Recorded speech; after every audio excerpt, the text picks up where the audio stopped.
L'étude attentive des Écritures nous montre que Dieu ne dévoile que graduellement les vérités qui le concernent et tout ce qui touche au domaine surnaturel.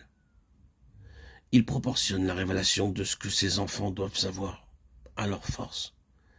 Cette révélation plénière de la puissance de Satan et de son royaume n'est pas donnée au premier jour de l'Église. Ce n'est qu'une quarantaine d'années après l'ascension que l'apôtre la reçoit. Sans doute, il était nécessaire que l'Église de Christ s'appropria d'abord les vérités fondamentales révélées à Paul et aux autres apôtres, avant qu'il fût possible de lui dévoiler l'étendue et la portée de la guerre commencée contre les puissances du mal, où elle était déjà entrée. Quelle que soit la raison du délai, il est frappant de constater que le dernier apôtre est choisi vers la fin de sa vie pour transmettre à l'Église le message de guerre, guerre qui ne se terminera qu'avec la destruction de Satan. Dans la révélation donnée à Jean, le nom et le caractère du séducteur sont plus nettement définis qu'ils ne l'avaient jamais été, de même que la puissance des forces ennemies, l'étendue de la lutte et l'issue finale et éternelle de celle-ci. Nous y apprenons que dans le domaine de l'invisible, il se poursuit également une guerre entre les forces du mal et celles de la lumière.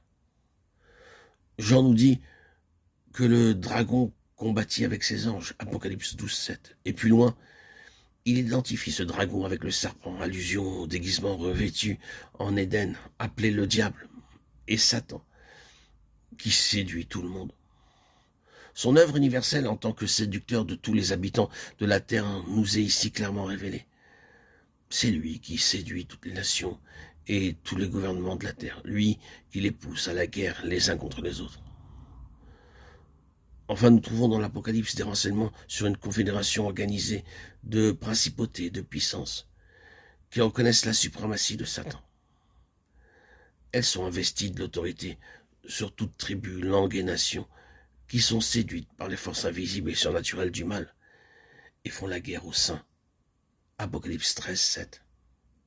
La guerre est la note dominante de l'Apocalypse. La guerre sur une échelle qui dépasse ce que l'homme mortel eût jamais pu imaginer.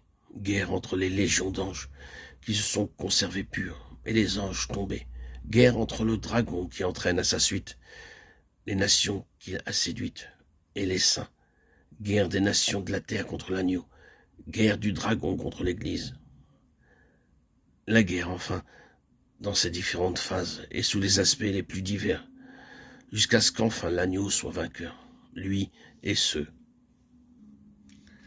qui ont combattu avec lui, ceux qui sont en lui, appelés, élus et fidèles. Apocalypse 17, 14.